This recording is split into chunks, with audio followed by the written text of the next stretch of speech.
In this video, we're going to cover film, videotape, and audio tape. You'll have some better idea of what your project will cost you by watching the video segment pertaining to your project. The other thing you're going to want to do is on our website, on the left side column, the last button is called Pricing Form. That's going to be a PDF file that you can pull up and print out. It will be easier to follow along as far as the cost goes by having that form. Thank you. The one thing that you're going to want to also remember while watching this video, there are 3 segments: videotape, audio tape, and film. You may not want to watch the film segment if you've only got videotape. So by going down to the bottom timeline, there'll be a button there that you can put your mouse on, and you can drag to the segment that you want to watch. At the beginning of each chapter will be a title page that says film, or a title page that says videotape. So drag the button to where you see that frame that says videotape, release the mouse, and you'll only be viewing that segment.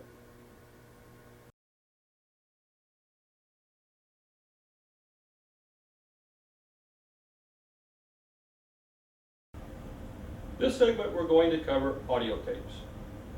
It doesn't matter whether the audio tape is a cassette tape or whether it's an 8-track tape, which we do actually process, or whether it's the reel-to-reel, 3-inch, 7-inch, 5-inch, whatever the size. All pricing is by the CD. So a CD will hold about an hour and 10 minutes. Sometimes we can get an hour and 15 minutes on it. And that's going to be the price, is what that CD has on it. Here comes the problem with audio tape.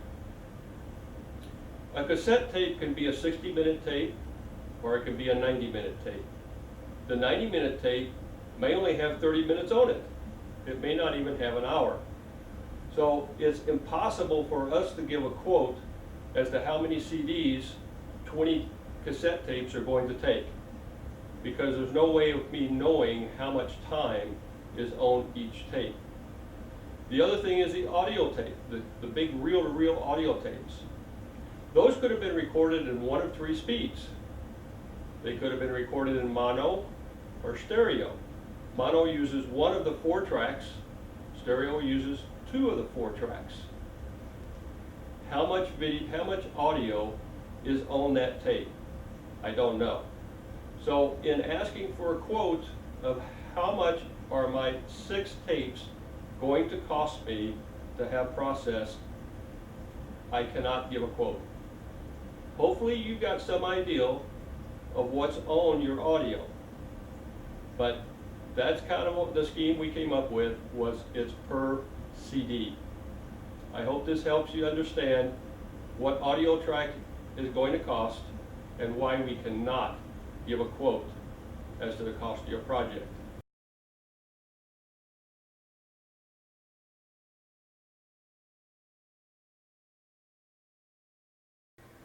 Okay, this chapter is going to cover the cost of film. How we came up with the pricing of film is per reel. Whether it's a 3-inch or 5-inch or 6-inch or 7-inch reel, it's priced by the foot. Example being, if you have a 7-inch reel, on our pricing form it says 7-inch reel has pricing on it. If that reel is only half full, then instead of being 400 feet, that's 200 feet. So you're going to pay for the 200 feet, which is a 5-inch reel. It's not charged by just because that's the reel is 7 inches. You're actually only paying for what the film is on the reel. The other thing that you'll notice on the pricing form is that there's 2 columns. One column says production DVD, the other column says raw files. Primarily this is either you want just the converted file, which by the way is a 1920 by 1080p high definition AVI file. These things are huge because they're so packed with resolution. That raw file is exactly as your film is. It's converted, it's transferred to a high high definition format, which means instead of running 16 frames per second, which is what 8mm film ran at, it's actually running at 29.97 frames per second. There is no flicker. It is crisp, it is sharp, it is clear. The thing it does not have is any color correction, any editing, any splicing, all the black, all the white, all the color distortion. Everything that's on the film is packed in that raw file. You must bring us a USB hard drive, not a thumb drive, not a little flash drive. It has to be a hard drive, like a Western Digital Passport. The reason being is that the thumb and the flash drives have a file size limit. No file can exceed 2 gig in size. It doesn't matter that the flash drive says it's a 64 gig flash drive. A single file cannot be larger than 2 gig. Even the 3-inch film, once it's been converted to high def, is a 4 gig file. It won't fit. So we have to have a USB hard drive for you to receive those raw files. They're intended for someone that wants to do their own video. They want to edit their own files. They want to play with the color, put titles, put music, all of that stuff that we do, but we charge a little extra for. They want to do themselves. That's the intent of that file. So let's say that, no, you want the production DVD. So the production DVD includes the raw files. And by the way, you bring us a hard drive, we'll give you the raw files along with your production DVD. But what you get on the DVD is we pull it into our editor. We color correct it. We bring all the flesh tones back. We take all of the blackouts, the white leader, all of those, what I call watching 8mm film miserable.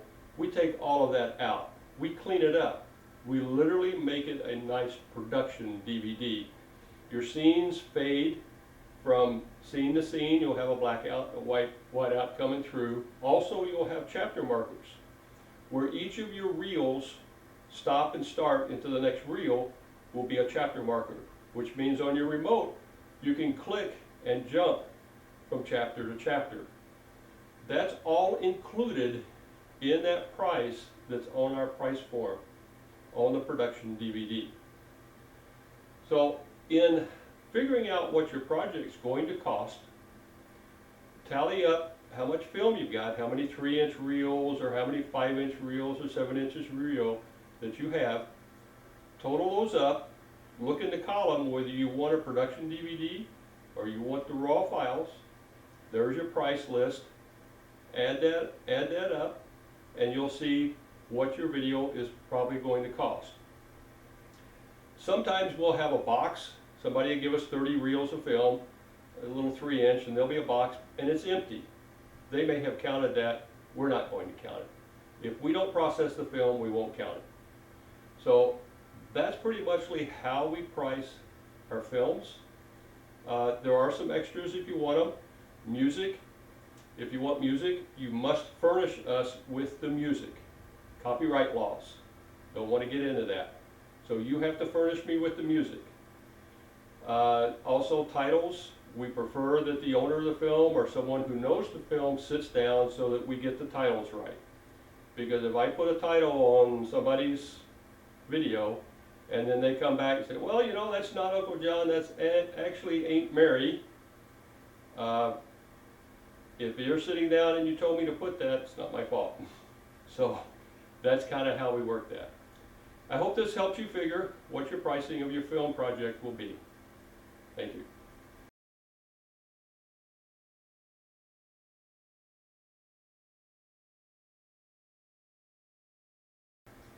This segment's going to cover videotape. Videotape is probably the most complex of our pricing scheme. But when I came up with the pricing for videotape, the one thing I thought about is how would I want to be charged for my videotapes? What would I pay? And what was fair? Here's the thing about videotapes. You can have a videotape that's got 10 minutes on it. A lot of families would shoot one scene of a birthday and then put the tape up, swap to another tape.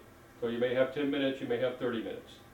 A videotape can hold anywhere up to 6 hours of video. The early tapes, VHS tapes, could only hold up to 2 hours. Then they started expanding up to 4 hours, up to 6 hours, depending upon the speed at which you ran the tape. The little mini tapes, they're called DV60s, they typically are only 1 hour. Most of the other smaller tapes could only be 1 hour. But again, the format could vary if they have a speed choice of running slow speed or high speed.